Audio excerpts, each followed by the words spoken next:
Hi everyone, welcome to my YouTube channel.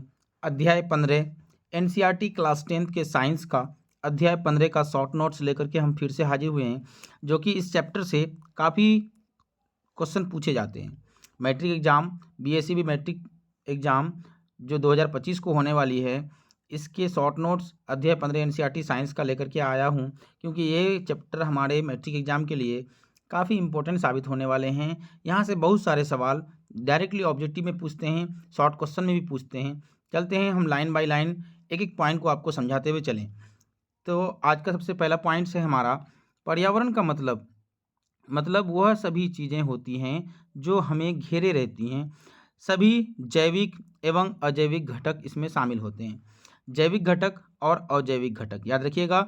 जैविक घटक मतलब जो जानदार होती हैं, जैसे पेड़ पौधे, जंतु जो होते हैं, ये सभी जानदार होते हैं, इसलिए इसको जैविक घटक कहते हैं। और अजैविक घटक जो जिसमें जान नहीं होती है, जैसे वायु, मृदा, ये क्या हैं? अजैविक घटक हैं। ये पर्यावरण के अंतर्गत ये शामिल होते हैं। पर्यावरण में जैविक घटक और अजैविक घटक शामिल होते हैं। अगला नंबर पॉइंट क्या है? पॉइंट नंबर दूसरा, जैविक व अजैविक घटकों में पारस्परिक मेल से परितंत्र का निर्माण होता है, परितंत्र बनता है। एक परितंत्र में जीव भोजन के लिए दूसरे पर निर्भर होते हैं, जिससे आहार जाल और आहार श्रृंखला या आहार जाल का निर्माण करते हैं।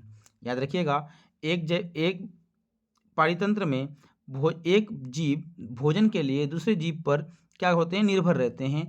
इसलिए इससे इस प्रकार एक आहार श्रृंखला का निर्माण होता है, जिसे आहार श्रृंखला कहते हैं या आहार जाल भी कहते हैं इसे। अगला नंबर पॉइंट क्या है? मनुष्य की गतिविधियों के कारण हमारे पर्यावरण में गिरावट आ रही है। वो समस्याएं उत्पन्न हो रही हैं, जैसे ओजोन परत का ह्रास, वो कचरे का निपटान। ये मनुष्य की गतिविधियों के कारण ओजोन परत का ह्रास हो रहा है। उसके बाद पारितंत्र का डेफिनेशन हम लोग सबसे पहले पढ़ते हैं कि पारितंत्र है क्या, इकोसिस्टम क्या है, इसके बारे में हम लोग पढ़ते हैं। परिभाषा: एक क्षेत्र के सभी जीव वो अजैविक घटक मिलकर एक पारितंत्र का निर्माण करते हैं, और इसलिए एक पारितंत्र जैविक या जीवित जीव वो अजैविक घटक जैसे तापमान, वर्षा, वायु, मृदा आदि से मिलकर बनता है। पारितंत्र दो प्रकार के होते हैं। एक प्राकृतिक पारितंत्र, जिसमें प्रकृति में विद्यमान होते हैं, जैसे कि जंगल, सागर, झील, ये ये पारितंत्र हैं। जबकि मानव निर्मित पारितंत्र में जो पारितंत्र मानव ने निर्मित किए हैं, उन्हें मानव निर्मित पारितंत्र कहते हैं, जैसे कि खेत, जलाशय, बगीचा। चलते हैं, आगे बढ़ते हैं। प्राकृतिक पारितंत्र के घटक, एक है अजैविक घटक, दूसरा है जैविक घटक। अजैविक घटक हवा, जल, भूमि, इतना याद रखिएगा, अजैविक घटक के अंतर्गत आते हैं। जबकि जैविक घटक के अंतर्गत क्या आते हैं? उत्पादक आते हैं, उपभोक्ता आते हैं और अपघटक आते हैं। उत्पादक जो भोजन को बनाते हैं, जैसे पेड़ पौधे हर एक जीव के लिए भोजन का निर्माण करते हैं, वो उत्पादक की कैटेगरी में आएंगे। उसके बाद बात करते हैं उपभोक्ता, जो पेड़ पौधों का बना हुआ भोजन को खाते हैं, उसको क्या कहते हैं? उपभोक्ता कहते हैं। उसके बाद अपघटक, जो मरे हुए चीज़ों को सड़ा गला करके खाते हैं, उसे साफ करते हैं, उसको क्या कहते हैं? अपघटक कहते हैं। उसके बाद बात आती है उपभोक्ता की। तो उपभोक्ता ये 3-4 प्रकार के होते हैं।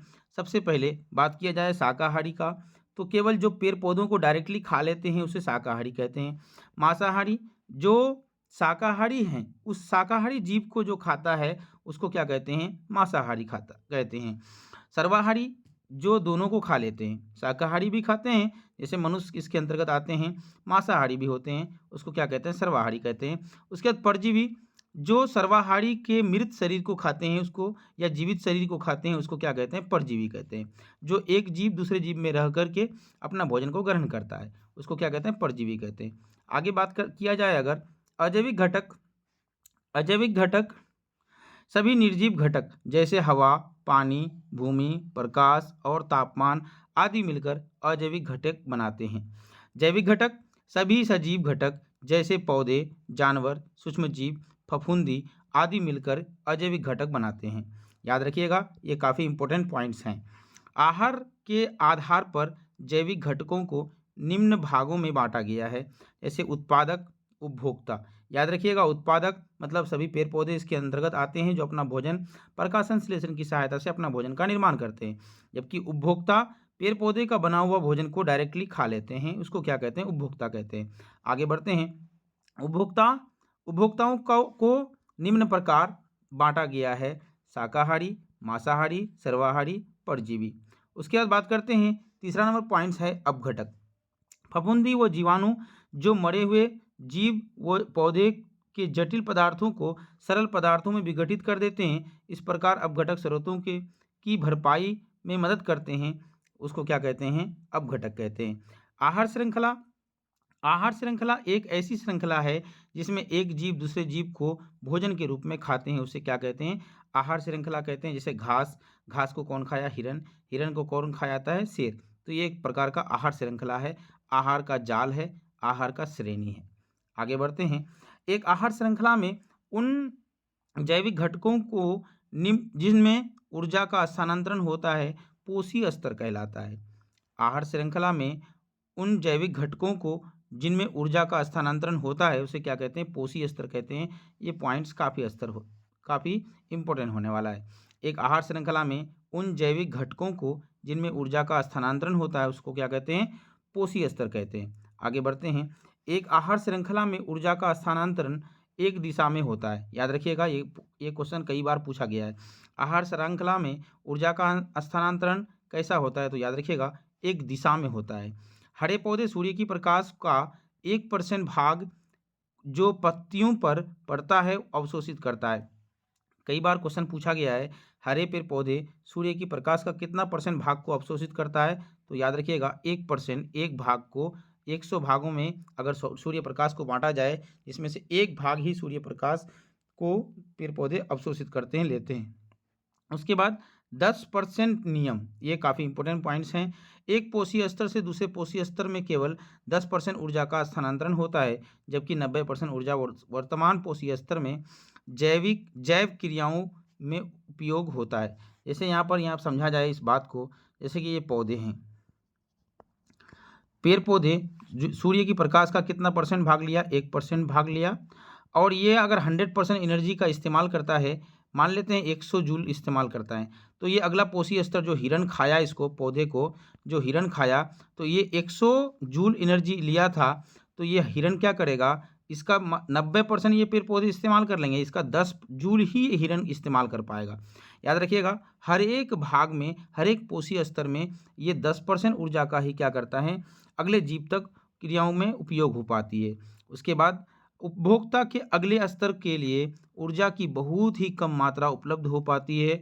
अतः आहार श्रृंखला में सामान्यतः 3 अथवा 4 चरण होते हैं। 3 भी बोल सकते हैं, 4 भी बोल सकते हैं, याद रखिएगा। आगे बढ़ते हैं।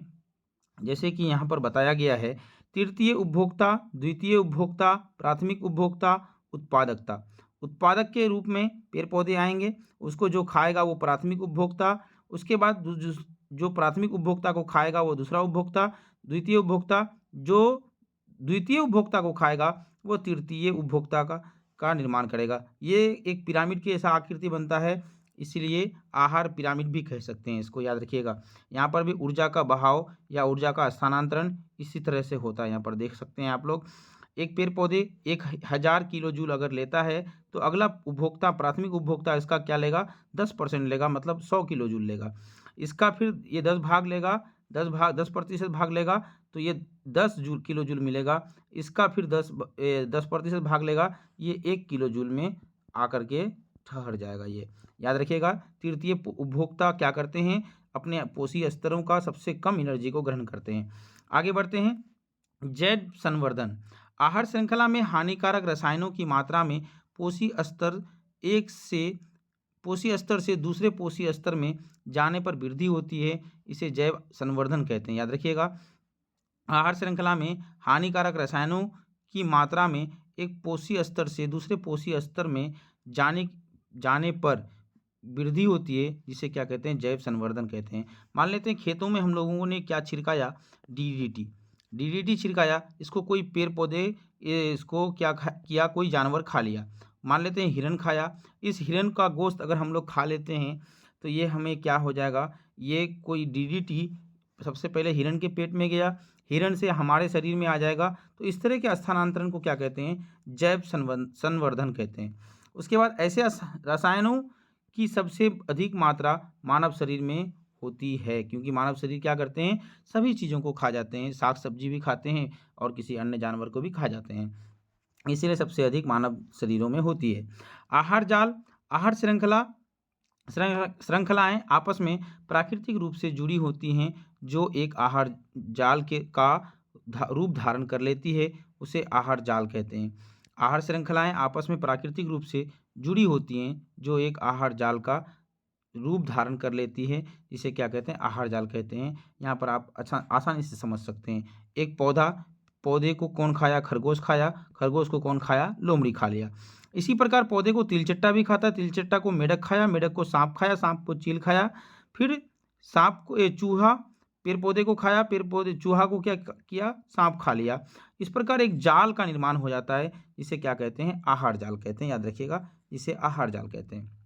उसके बाद पर्यावरण की समस्याएं। पर्यावरण में बदलाव हमें प्रभावित करता है और हमारी गतिविधियों में भी पर्यावरण को भी प्रभावित करती हैं। इससे पर्यावरण धीरे धीरे गिरावट आ रही है, जिससे पर्यावरण की समस्याएं उत्पन्न होती हैं, जैसे प्रदूषणों, वनों की कटाई से हमें क्या होती है, पर्यावरण की समस्याएं उत्पन्न होती हैं। पर्यावरण हमारा कमज़ोर होता जा रहा है, दूषित होता जा रहा है। उसके बाद ओजोन परत। ओजोन परत पृथ्वी की चारों ओर की एक रक्षात्मक आवरण है, जो कि सूर्य के हानिकारक पराबैंगनी को प्रकाश को अवशोषित कर लेती है। इस प्रकार से यह जीवों की स्वास्थ्य संबंधी हानियां, जैसे त्वचा कैंसर, मोतियाबिंद, कमजोर परीक्षा तंत्र मतलब एंटीबॉडी, पौधों का नाश आदि से रक्षा करती है। कौन, ओजोन लेयर। ओजोन का सूत्र होता है O3, याद रखिएगा। आगे बढ़ते हैं हम लोग। मुख्य रूप से ओजोन परत समताप मंडल में पाई जाती है। पॉइंट्स काफ़ी इंपॉर्टेंट पॉइंट्स हैं। मुख्य रूप से ओजोन परत कहाँ पाई जाती है, समताप मंडल में पाई जाती है, जो हमारे वायुमंडल का हिस्सा है। जमीनी स्तर पर ओजोन का एक घातक जहर है। जमीनी स्तर पर ओजोन एक क्या है, घातक जहर है। O3 एक जमीनी स्तर पर क्या है, घातक जहर है। उसके बाद ओजोन का निर्माण निम्न प्रकाश रासायनिक क्रिया का परिणाम है। सबसे पहले O2 ऑक्सीजन पर पराबैंगनी किरणें पड़ती हैं, तो ये O और O में टूट जाती है। उसके बाद फिर से पराबैंगनी किरणें ऑक्सीजन पर पड़ती है, तो ये एक O यहाँ से आकर के इसमें जुड़ जाता है और O3 का निर्माण हो जाता है। इस प्रकार ओजोन का निर्माण होता है। आगे बढ़ते हैं, याद रखिएगा ओजोन परत का निर्माण कैसे होता है, तो पराबैंगनी किरणों के द्वारा ऑक्सीजन के अणु को तोड़कर एक ऑक्सीजन के अणु फिर से दूसरे ऑक्सीजन के अणु उसके साथ जुड़कर O3 का निर्माण होता है, ओजोन का निर्माण होता है। आगे बढ़ते हैं, अगला पॉइंट पे बात करते हैं, ओजोन परत का ह्रास। ओजोन परत का ह्रास 1985 में पहली बार अंटार्कटिका में ओजोन परत की मोटाई में कमी देखी गई, जिसे ओजोन छिद्र के नाम से जाना जाता है। याद रखिएगा ओजोन छिद्र कहाँ है, तो अंटार्कटिका में है। याद रखिएगा कब देखा गया, कमज़ोर था अंटार्कटिका के ऊपर ओजोन का लेयर जो था ये काफ़ी दुबला पतला हो गया था। कब, तो 1985 में देखा गया था। ओजोन की मात्रा में इस तीव्रता से गिरावट का मुख्य कारक मानव संश्लेषित रसायन क्लोरोफ्लोरोकार्बन। याद रखिएगा ओजोन परत को नुकसान पहुंचाने वाला, हानि पहुंचाने वाला कौन पदार्थ होते हैं, तो क्लोरोफ्लोरोकार्बन CFC होते हैं।